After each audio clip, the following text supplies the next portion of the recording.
నువ్వు చాలా ఎక్కువ చేస్తున్నావు రాజు, చాలా అంటే చాలా. అరే 2-3 నెలల నుంచి ప్రేమించుకున్నా మస్తు ఎక్కువ చేస్తాను. నువ్వు పెద్ద మనిషి అయినా కానీ నేను లవ్ చేస్తాను. ఈ మాత్రం చేయకపోతే మంచిగా ఉంటుందా చెప్పు.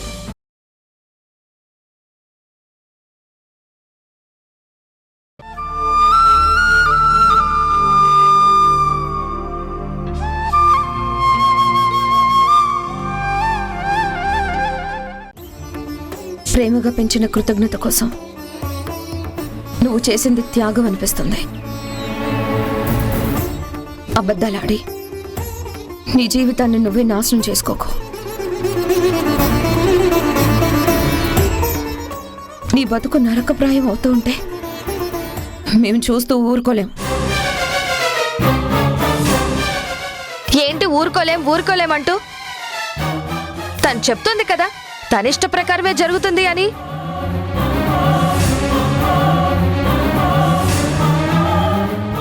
నా తమ్ముడేం దుర్మార్గుడు కాదు, మనసుంది కాబట్టే ధరణిని ప్రేమించాడు.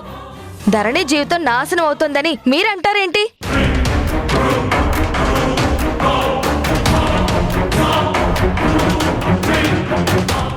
ఆయన చెప్తున్నాడు, ధరణి చెప్తుంది కదా, వెళ్ళిపోండి. నువ్వు ఉండమ్మా, మధ్యలో నువ్వు ఒకదానివి. ఎటు వీలైతే అటు తలదూర్చేస్తావు.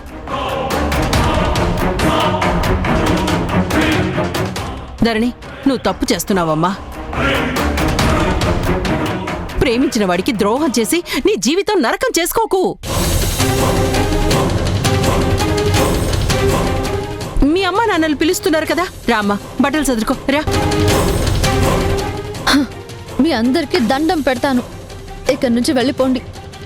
ధీరజ్, ఐఎమ్ సారీ, ప్లీజ్ వెళ్ళిపోండి. ఇక్కడ గొడవలు జరగడం నాకు ఇష్టం లేదు. మళ్ళీ మళ్ళీ నా మనసు ముక్కలు చేయకండి, ప్లీజ్ వెళ్ళిపోండి.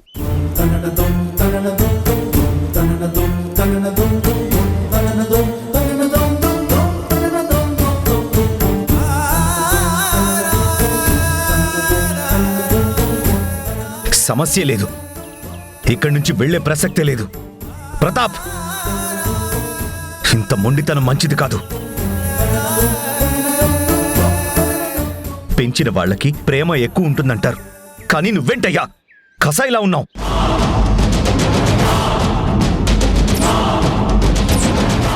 ఈ కేశవ్ సంగతి నీకు తెలుసు కదా, అన్నీ తెలిసి ఎందుకయ్యా నా కూతురు జీవితాన్ని నాశనం చేస్తున్నావు? ఇదే నాని ప్రేమ? దీన్నే తండ్రి అంటారా? ఇంకా మాటలు మేరకు ఎక్కువ చేశావనుకో, వాడు చెయ్యాలనుకున్న పని నేను చేయాల్సి వస్తుంది. జాగ్రత్త. ఏం చేస్తారా? రేయ్,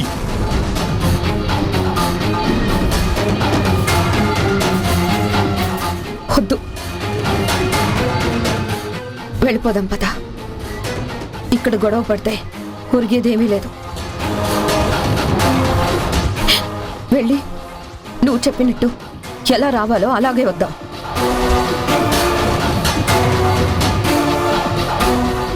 మన కూతుర్ని బలి పశువును చేస్తుంటే ఎలా ఊరుకుంటావు?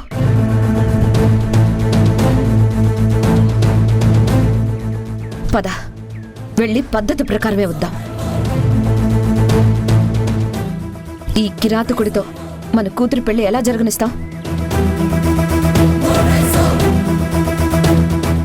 పద. అతని మొండితనానికి ఇది పరాకాష్ట.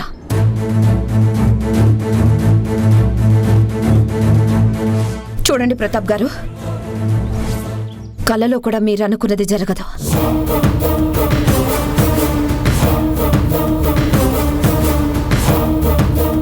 గుణ, పద. ఎలా వెళ్తామమ్మా? ధరణి బాలుని కూడా తీసుకెళ్దాం. హరి, నేను చెప్తున్నాను కదా, పద. అదిగా జనని, నువ్వింక రా. రే తరుణ్, పద రండి.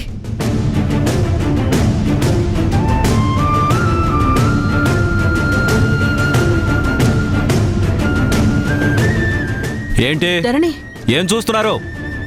ధరణి చెప్పింది కదా, ఇంకా ఇక్కడే ఉన్నారంటే వెళ్ళండి, ముందు వెళ్ళండి.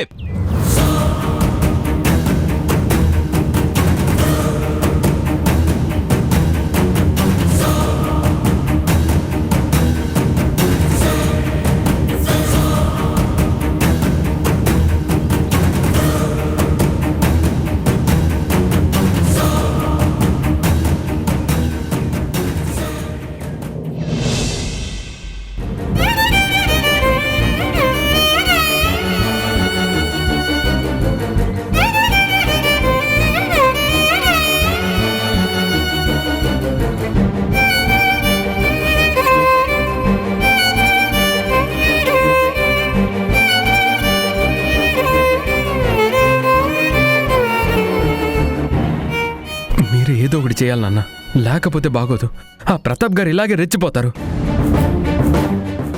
ధరణిని లైఫ్ లాంగ్ తనతో తన ఇంట్లోనే ఉంచుకోవాలని ఆయన ఆశ నాన్న. అందుకే వాడు దుర్మార్గుడు, నీచుడు అని తెలిసినా కానీ ఆ కేశవ్కిచ్చి ధరణిని పెళ్లి చేయాలని చూస్తున్నారు నాన్న. కేశవ్ గడు పెద్ద ఎదవా. వాడి గురించి బాలు నాతో చాలాసార్లు చెప్పాడు, మొత్తం చెప్పేశాడు. వాడెంత వల్గర్ ఫెలోనో, వాడి బిహేవియర్ ఏంటో కళ్ళకు కట్టినట్టు చెప్పాడు నాన్న.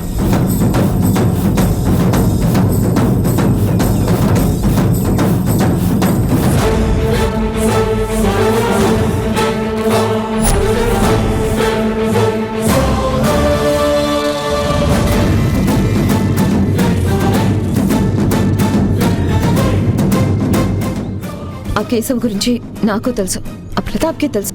ఆయన తెలిసి తెలిసి ధరణి గొంతు కొయ్యాలని చూస్తున్నాడు. ఎందుకో మన మీద కోపంతో, కక్షతో అభం శుభం ఎరగని ధరణి గొంతు కొయ్యడానికి తెగబడతాడని అసలు అనుకోలేదు. ఎవరైనా తన చేతులతో పెంచిన పిల్ల గొంతు తన్ని నునుమాలని చూస్తారా? ఎంత దారుణం! తలుచుకుంటేనే ఎవరో నా గొంతు నలిపేసినట్టుగా అనిపిస్తుంది. నాన్న నాన్న అని ఇన్నాళ్ళు పిలిచిన ఆ పిల్ల జీవితం నాశనం చేయడానికి ఆ మనిషికి ఎలా మనసు వస్తుంది? అసలు ఆయన మనిషేనా? అసలు మనిషిగా కూడా ఆలోచించడా? నాన్న, వాళ్ళు పెళ్లి ముహూర్తాలు కూడా పెట్టించేశారు. ఎట్టి పరిస్థితుల్లోనూ పెళ్లి మాత్రం జరగకూడదు. ఏదో ఒకటి మీరే చేయాలి నాన్న. జరగదురా తరుణ్. నా ఒంట్లో ప్రాణం ఉండగా ఆ పెళ్లి మాత్రం జరగనివ్వను. ఏదో ఒకటి చేయడం ఏంటి? ఆ పెళ్లి జరగకుండా ఆపేస్తాను.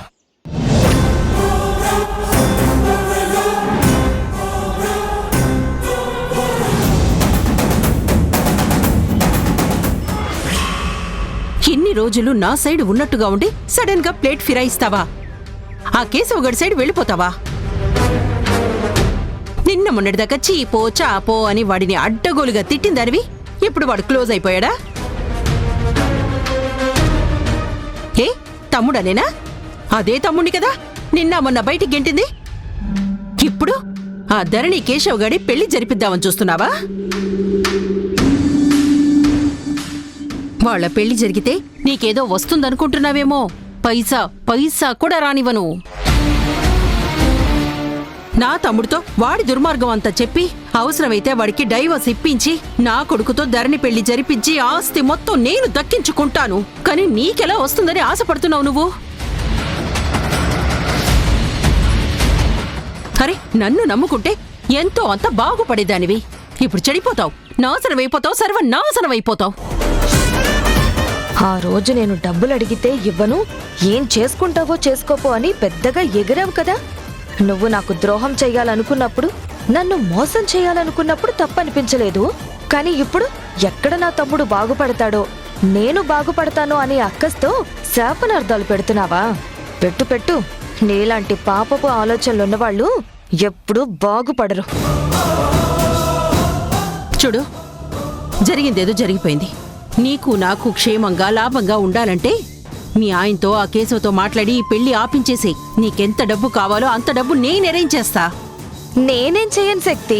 మా ఆయన ఎంత మొండివాడో నీకు తెలుసు కదా. ఒక్కసారి ఒక్క మాటకి ఆయన మైండ్ ఫిక్స్ అయిపోయిందనుకో, ఇక ఎన్ని చెప్పినా ఎవరు చెప్పినా వినడు కాక వినడు. అదేదో సినిమా ఉంటుందే, ఒక్కసారి చెప్తే 100 సార్లు చెప్పినట్టే అని. అలాగే ఆయన ఒక్కసారి ఫిక్స్ అయితే ఇంకా అంతే, దాని నుంచి బయటకు రాడు. పైగా నేనేమైనా వాళ్ళ కన్న తల్లినా? వాళ్ళ మేలు కోరి చెప్తున్నాను అని ఈయనకి నచ్చ చెప్పడానికి? వాళ్ళ కన్న తల్లిదండ్రులైనా ఆ జననీ గుణాలు కూడా ఈ సిచ్యువేషన్లో ఏమీ చెయ్యలేరు. చేసే ఛాన్స్ కూడా ఆయన ఏమీ ఇవ్వరు. ఆయన్ని ఒప్పించడం తలకిందులుగా తపస్సు చేసినా నా వల్ల కాదు. నా వల్లేంటి, ఆ దేవుడు దిగొచ్చినా ఆయన ఒప్పుకోడు. ఆయనకి ధరణి అంటే ప్రేమ, ప్రాణం. దాని మీద ప్రేమతో ఎంతకైనా తెగిస్తాడు. అంతగా ప్రేమిస్తాడు కాబట్టే ఇంత మొండిగా ఉన్నాడు. అదేమన్నా తక్కువ? అది ఆయన పెంపకంలో పెరిగిందే కదా. ఆయన శతమొండంటే అది సహస్రమొండి. ఈ విషయంలో నువ్వేం చెప్పినా నీకు ఏ విధంగా సాయం చెయ్యలేను కానీ నన్ను వదిలే. ఆస్తి రాకపోతే రాకపోయింది, అంతేకాని ఆయన చేతుల్లో నన్నెక్కడ చావమంటావు? ఆయనకేదో నేనిలా డబ్బులకి కక్కుర్తి పడి మాట చెప్పాను అని తెలిసిందనుకో, మెడ మీద తల లేకుండా చేస్తాడు, జుట్టు పట్టుకుని ఊడేదాకా కొడతాడు. ఇలాంటివన్నీ నా నెత్తిన పెట్టుకు. చేతనైతే నువ్వేం ప్లాన్లు వేస్తావో, ఎన్ని ప్లాన్లు వేస్తావో, ఎవరిని లేపేస్తావో లేపే, కానీ నన్ను మాత్రం ఈ విషయంలోకి లాగుకు. నా వల్ల కాదు, నన్ను వదిలే తల్లి, నీకు దండం పెడతాను. శారదా గారు, మీకు పూర్తి విషయం తెలీదు. తెలిస్తే ఇలా మాట్లాడరు. దండం పెట్టి వెళ్ళిపోవడం కాదు, మీరే ఈ పెళ్ళి ఆపాలి, ఆపి తీరాలి. నేను మర్యాదగా చెప్తున్నాను, నా మాట వినండి, లేకపోతే మీరే చాలా నష్టపోతారు. ఏంటి, ఏం మాట్లాడుతున్నావు? బెదిరిస్తున్నావా? నా వల్ల కాదు మొర్రో అంటుంటే మర్యాదగా చెప్తున్నాను, పెళ్ళి ఆపండి అంటే చావమంటావా నన్ను? పైగా మీకు పూర్తి విషయం తెలీదు అంటావేంటి? ఏం విషయం? ఏంటయ్యా ఆ విషయం? ఏంటా, నాకు ధరణికి మధ్య చాలా జరిగాయి, అది నిజం. ధీరజ్, నువ్వు ఆగరా. సరదా, నువ్వు వెళ్ళు. ఏదైతే అది జరుగుతుంది. ఈ పెళ్లిని ఎలా ఆపాలో మాకు తెలుసు. లొంగ తీసుకునే మార్గాలు మేము ఎవ్వరి దగ్గర నేర్చుకోవాల్సిన అవసరం లేదు. ఎవరి కాళ్ళు పట్టుకోవాల్సిన అవసరం అంతకన్నా లేదు. బ్రహ్మాస్త్రం దగ్గర నుంచి అన్ని అస్త్రాలు నా దగ్గరే ఉన్నాయి. వెళ్ళు సరదా, వెళ్ళు. ఏంటి, వాడేదో మా మధ్య చాలా జరిగాయి అంటాడు, ఈవిడేమో ఎలా చెయ్యాలో మాకు తెలుసు, బ్రహ్మాస్త్రం ఉంది అంటుంది. బ్రతిమిలాడుకోవాల్సింది పోయి కాన్ఫిడెంట్గా ఎలా చెప్తుంది? శారదా గారు, ఏంటి మమ్మీ, ఎందుకు నన్ను ఆపుతున్నావు? చెప్తే ఒక పని అయిపోయేది కదా. డెఫినెట్గా పెళ్లి క్యాన్సిల్ అయిపోయేది. ఈవిడ చెవిలో వేస్తే వెళ్ళి ఆ ప్రతాప్ దగ్గర మొత్తుకునేది కదా, ఏమండి మీ బిడ్డ బతుకు నాశనం అయిపోయింది, ఆ ధీరజ్కిచ్చి చెయ్యని. నోరు ముయ్యరా. దాన్ని బతులాడ్డమేంట్రా? ఏది ఎలా డీల్ చేయాలో అలా డీల్ చేయాలి. నీ తల్లిని తక్కువ అంచనా వేయకు. ఆ కేశవ్ గాడు ఒక కామెడీ పీస్. వాణ్ణి ఏం చెయ్యాలో నాకు బాగా తెలుసు. అలా చూస్తూ ఉండు. ఆ ప్రతాప్ మన కాళ్ల బేరానికి వచ్చేలా నేను చేస్తాను.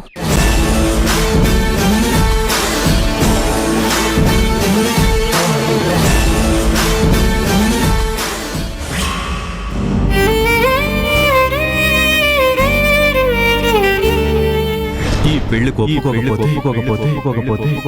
నేను చచ్చిన బ్రతికినా ఒకటేనమ్మా.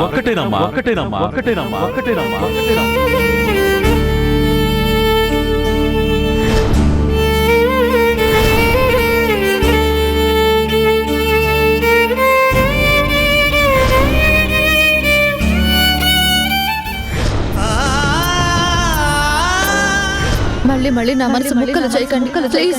వెళ్ళిపోండి, వెళ్ళిపోండి, వెళ్ళిపోండి, వెళ్ళిపోండి.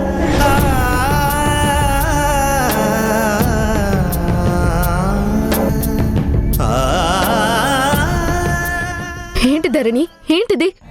చదువుకున్న దానివి, అన్నీ తెలిసిన దానివి, నువ్వు చేసిన పని ఏంటి? ఒప్పుకునే ముందు కాస్తైనా ఆలోచించకూడదా? నువ్వు ఇలా చేస్తావు అనుకోలేదు. అసలు ఎందుకు ఒప్పుకున్నావు? నాన్న దగ్గర ఒప్పుకున్నది కాక 10 మందిలో నా ఇష్టంతోనే పెళ్లి చేసుకుంటాను అని చెప్తే జనని గారు, గుణ గారు ఎంత బాధపడతారు? త్యాగానికి కూడా ఒక హద్దు ఉంటుంది. మనం నాశనం అవుతూ మరొకరిని ఉద్ధరించాలనుకోవడం ఏంటి? మన జీవితం బాగున్నంత వరకే మన త్యాగాలు, ప్రేమలు, ఆపేక్షలు. అయినా ఆ కేశవ్ ఎలాంటి వాడో నీకు తెలియదా? ఎంత దుర్మార్గుడు, తాగుబోతూ. అతన్ని పెళ్లి చేసుకుంటే ఏం సుఖపడతావు, ఏం సంతోషం మిగిలిస్తాడని? నువ్వు ఇలా కేశవ్తో పెళ్లి కొప్పుకోవడం కరెక్ట్ కాదు ధరణి. నువ్వు సరే అని తలూపేసరికి బాలు ఎంత బాధపడుతున్నాడో ఒకసారి ఆలోచించు. బాలు కళ్ళలో కన్నీళ్లు తప్ప ఎక్కడైనా ఆనందం కనిపిస్తుందా? అవునక్క, చూస్తూ చూస్తూ నీ జీవితం నాశనం చేసుకుంటుంటే నేను ఎలా ఊరుకోగలను చెప్పు? ప్లీజ్ అక్క, ఈ పెళ్లి కొప్పుకోవద్దక్క, ఆపేద్దాం అక్క.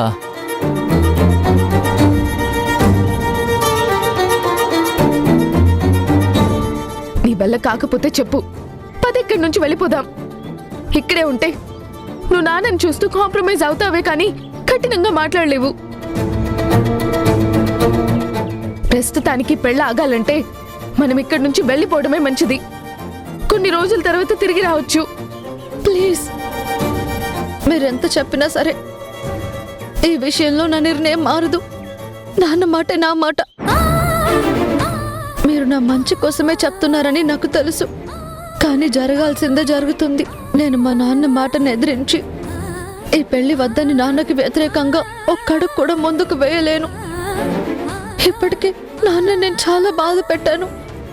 ఇంకా ఇంకా హర్ట్ చేయడం నాకు ఇష్టం లేదు. నా లైఫ్ నాన్న ఇష్ట ప్రకారమే ఉండాలి. నాన్న ప్రేమకి నా జీవితాన్ని అంకితం చేస్తాను. పిచ్చి ధరణి, నిన్ను చూస్తుంటే కోప్పడాలో లేకపోతే జాలి పడాలో రేపటి భవిష్యత్తుని ఊహించుకొని ఏడవాలో అర్థం కావడం లేదు. మరి ఇంత మూర్ఖంగా ఆలోచిస్తావు అనుకోలేదు. నానా నానా నానా నీకేనా నానా నాన్న అని మన జీవితాల్ని నరకం చేసుకుంటామా? This is too much. నాకు అస్సలు నచ్చడం లేదు. ఎవరూ సంతోషపడరు. తప్పుడు నిర్ణయం ధరణి, ప్లీజ్ వెనక్కి తీసుకో. ఇంతకు మించి చెప్పడానికి కూడా ఏం లేదు.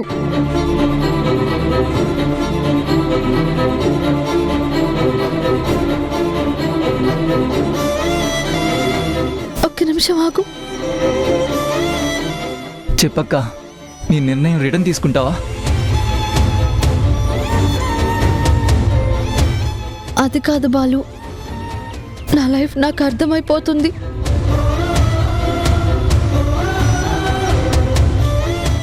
నేను అమ్మ నాన్నల దగ్గరికి వెళ్ళలేను. నా జీవితం ఇలాగే గడిపేస్తాను.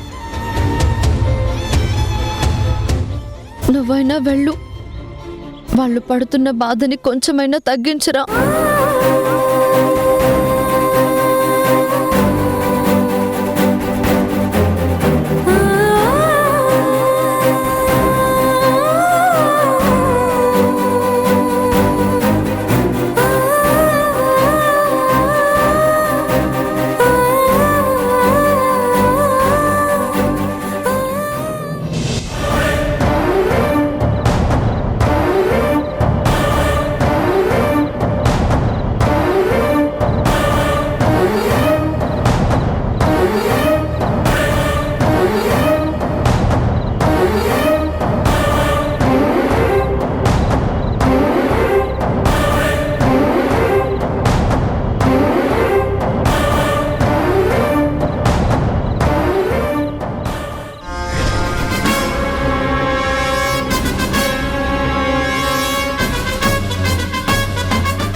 ఓకే లాయర్ గారు, ఉంటాను. Thank you. ఏమంటున్నారు లాయర్ గారు? రేపు కష్టం అంటున్నారు. ఎల్లుండి ఖచ్చితంగా నోటీసులు వెళ్తాయంట. ఆ నోటీసులతో మనం పెళ్లిని ఆపచ్చు అంటున్నారు.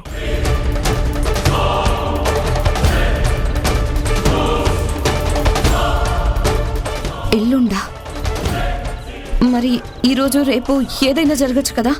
పట్టుదలగా ఉన్న ప్రతాప్ అప్పటికప్పుడు పెళ్లి ఫిక్స్ చేసి దాని మెడలో తాళి కట్టించేస్తే అప్పుడు దాని జీవితం ఏమైపోతుంది? నేను ముందే చెప్పాను కదా గుణ, చూసావా వాళ్ళు ఎంతకు తెగించారో. ఆ కేశవ వట్టి రౌడీ విధవా. వాడికి లేని అవలక్షణం లేదు.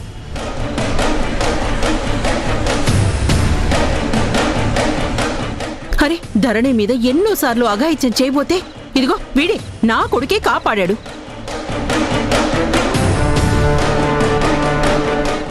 ధరణి లాంటి మంచి పిల్లకి ఆ కిరాతకుడితో పెళ్లి చేస్తున్నాడు. అందుకే ధీరజ్కిచ్చి చెయ్యిరా గుణ, నీ కళ్ళెదుటే జీవితకాలం ఉంటుంది అని చెప్తే విన్నావా? వినలేదు. చూడు ఇప్పుడు ఎక్కడ దాకా వచ్చిందో. అత అది వేరు ఇది వేరు. ఏ విషయాన్ని తీసుకొచ్చి ఈ విషయంతో ముడేసి మాట్లాడుకో.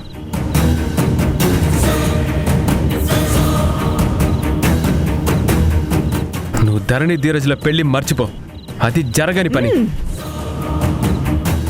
కలలు గాని కాలక్షేపం చేస్తూ పోతే వాడికి పిల్లని కూడా ఎవరు ఇవ్వరు. గంతకి తొగ్గ బొంత అని ఎవరో ఒకరిని చూసి ముడేసే. తరుణ్,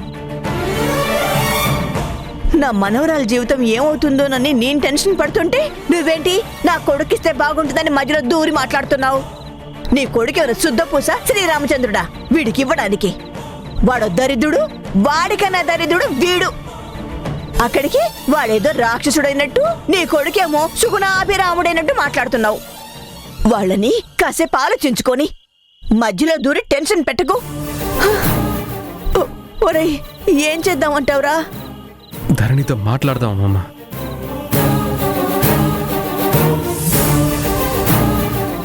ఆ ప్రతాప్ గారు ధరణిని ఏదో ఎమోషనల్గా బ్లాక్మెయిల్ చేసి ఉంటారు.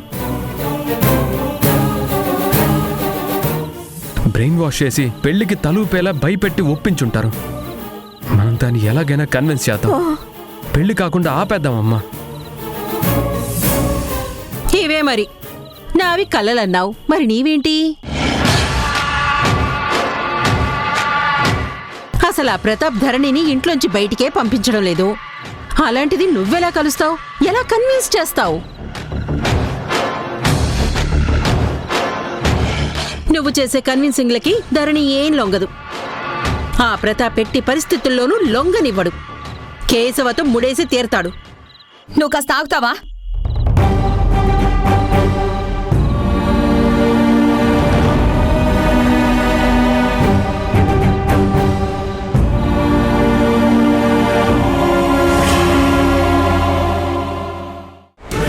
ధరణి,